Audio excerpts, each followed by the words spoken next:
7th, Chapter 4, Heat. Let's move on to the other topic, kinds of clothes we wear in summer and winter. कौन से तरीके के clothes हम लोग summer में एंड विंटर में पहनते हैं. You know that in summer we prefer light colored clothes and in winter we usually wear dark colored clothes. Why is it so? Let us find out. आप लोग क्या देखते हो, समर के अंदर आप लाइट कलर की क्लोथ्स पहनते हो एंड विंटर के अंदर आप यूजुअली डार्क कलर की क्लोथ्स पहनते हो. ऐसा क्यों होता है? चलो एक एक्टिविटी करते हो, उससे हमें समझ आएगा. Okay, activity 4.10. Take 2 identical tin cans and paint the outer surface of one black and of the other white.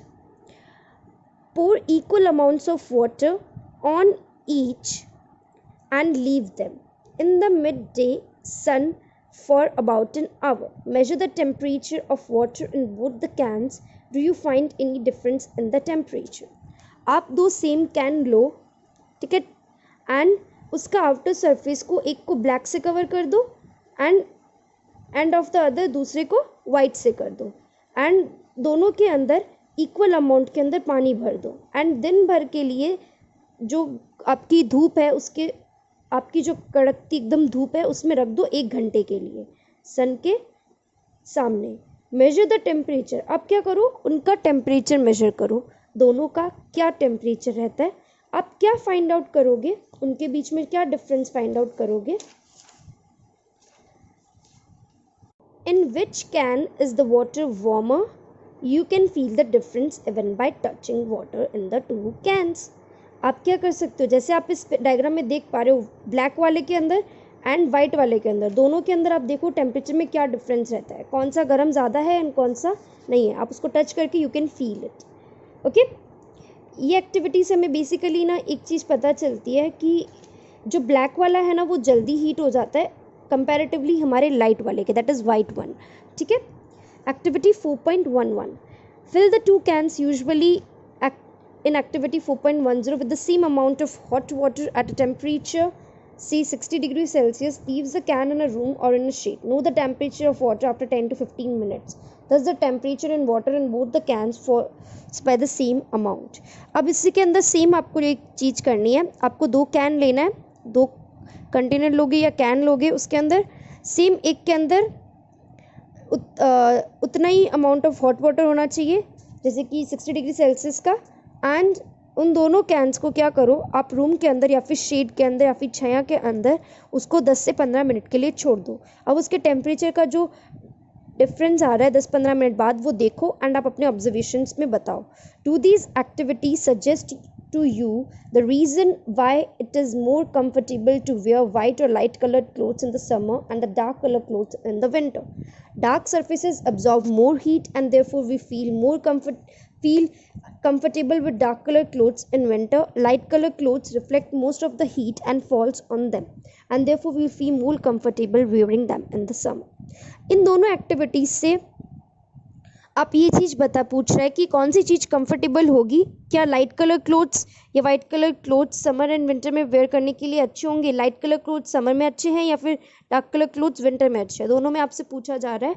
Dark surfaces जो भी होते हैं वो ज़्यादा जल्दी हीट एब्जॉर्ब करते हैं एंड इसकी वजह से हमें ज़्यादा कंफर्टेबल महसूस होती है जब हम डार्क कलर की क्लोथ्स हमारे विंटर के अंदर पहनते हैं. एंड वही लाइट कलर क्लोथ्स में क्या होता है, मोस्ट ऑफ द जो हीट है वो रिफ्लेक्ट होके चली जाती है एंड वो किस पे चली जाती है, फॉल्स, उसके अंदर फॉल होके मोस्ट ऑफ रिफ्लेक्ट हो जाती है एंड इसीलिए हमें समर के अंदर लाइट कलर के क्लोथ्स पहनने में ज़्यादा कंफर्टेबल फील होता है. Okay, woollen clothes keep us warm in winter. In the winter we use woollen clothes.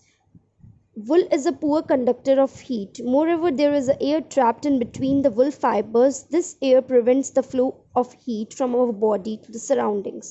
So we feel warm. Winter के अंदर जो हम वुलन क्लोथ्स पहनते हैं, वुल एक पुअर कंडक्टर है हीट का एंड दैट मीन्स गंदा कंडक्टर है, एकदम भी अच्छा कंडक्टर नहीं है. ठीक है, वुलन क्लोथ्स जो होता है उसके बीच में एयर ट्रैप हो जाती है, एंड एयर जो ट्रैप हो जाती है उसके बीच में जो इकट्ठी हो जाती है वो हमारी बॉडी से हीट को बाहर नहीं आने देती सराउंडिंग्स के अंदर, तो इसकी वजह से हमें अच्छी गर्माहट महसूस होती है। इवन हम लोग suppose you given the choice winter to using either one thick blanket और two thick blankets join together, what would you choose and why? Remember that these would be a layer of air in between the blankets. अगर आपको suppose कहा जाता है कि आपको winter के अंदर एक मोटी ब्लैंकेट लेनी है एंड 2 पतली ब्लैंकेट लेनी है साथ में जॉइन करके, कौन सी चीज़ आप प्रेफर करोगे एंड क्यों प्रेफर करोगे? ठीक है, आपको ब्लू बॉक्स के अंदर ऊपर जो दे रखा है, so let's listen that and understand. Okay, we often use electricity and fuels like coal and wood to keep our houses cool और वार्म.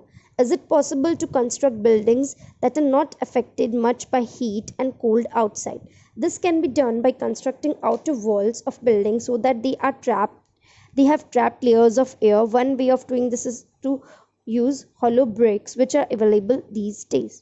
Normally हम लोग क्या देखते हैं, जो हम इलेक्ट्रिसिटी यूज़ करते हैं या जो फ्यूल यूज़ करते हैं, दैट इज कोल या वुड, जो हमारे घरों में हम लोग यूज़ करते हैं, वो ठंडी रहती है एंड गर्म रहती है। वो हमारे घरों को ठंडी रखती है एंड गर्माहट भी हमारे घरों को पहुंचाती है।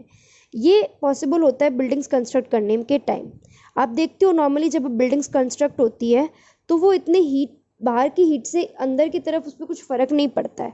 ठीक है, बाहर की गर्मी है या बाहर ठंडी है उससे कुछ फ़र्क नहीं पड़ता, क्योंकि जो उनकी आउटर वॉल्स रहती है बिल्डिंग्स की, वो क्या करती है, एयर को ट्रैप कर लेती है लेयर्स के अंदर। एंड ऐसा करने से क्या होता है, क्योंकि ब्रिक्स के अंदर छोटे छोटे गैप्स रखे जाते हैं जिसकी वजह से वो एयर ट्रैप्ड हो जाती है एंड बाहर का गर्मी या फिर ठंड का कोई भी इफ़ेक्ट बिल्कुल भी नहीं पड़ता हमारे बिल्डिंग्स के अंदर की हाउसेस के अंदर।